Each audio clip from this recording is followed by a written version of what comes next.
Hello and welcome to PSL Disky Media.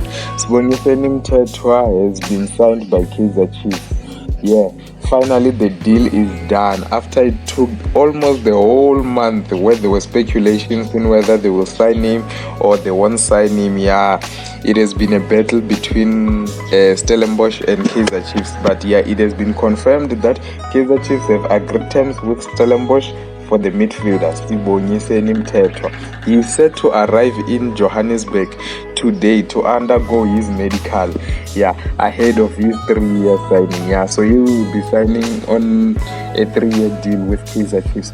So let me hear your thoughts down below. What do you think of Sibongiseni Mthethwa's signing by Kaizer Chiefs? Do you think he will fit at Kaizer Chiefs? Do you think he's the missing piece that they've been waiting for?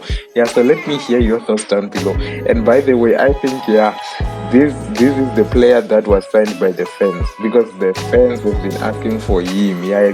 It's been a while they've been asking for him, and finally the Kaizer Chiefs management have agreed to sign the player. What a signing is going to be. Can't wait to see him in Kaizer Chiefs colors. See you next time.